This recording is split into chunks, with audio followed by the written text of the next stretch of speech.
என்னதான் நம்ம சமையலில் குட்டாக இருந்தாலும் பேடுன்னு சொல்கிறவங்களுக்காக டேப்பியோக்கா ஃபிங்கர் பண்ணலாமா?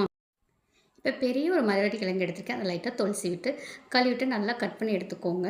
இப்போ இதை நல்லா ஆவியில் வேக வச்சு எடுத்துக்கலாம். நல்லா வெந்துருச்சு. வெந்ததுக்கப்புறம் அது மேலே உள்ள தோலை உரித்து எடுத்துக்கலாம். இப்போ ஒரு மிக்சிங் பவுல் எடுத்துக்கலாம்.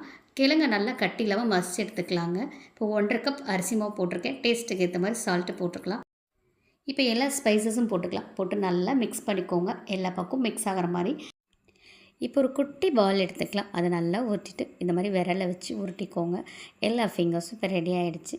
இப்போ ஒரு பிளேட்டில் 2 ஸ்பூன் கார்ன்ஃப்ளவர் போட்டிருக்கேன். கொஞ்சமாக தண்ணி ஊற்றி அதை கலக்கிக்கலாம். இன்னொரு பிளேட்டில் பிரெட் கிரம்ஸ் எடுத்திருக்கேன். இப்போ கார்ன்ஃப்ளவரில் பிரட்டிட்டு அடுத்தது பிரெட் கிரம்ஸில் போட்டு பிரட்டிக்கலாம். இப்போ ஆயிலை நல்லா ஹீட் பண்ணி வச்சுருக்கேன். டீப் ஃப்ரை பண்ணி தாங்க எடுக்க போகிறேன். இது நல்லா சாப்பிட்றதுக்கு வெளியே மொறு மொறுன்னு உள்ள நல்லா சாஃப்டாக இருக்கும். இது டேஸ்ட்டு அப்படி இருக்குங்க. இந்த வீடியோ பிடிச்சிச்சுன்னா மறக்காமல் பாப்பீஸ் கிச்சனுக்கு ஒரு லைக்கை தட்டிடுங்க. தேங்க்யூ.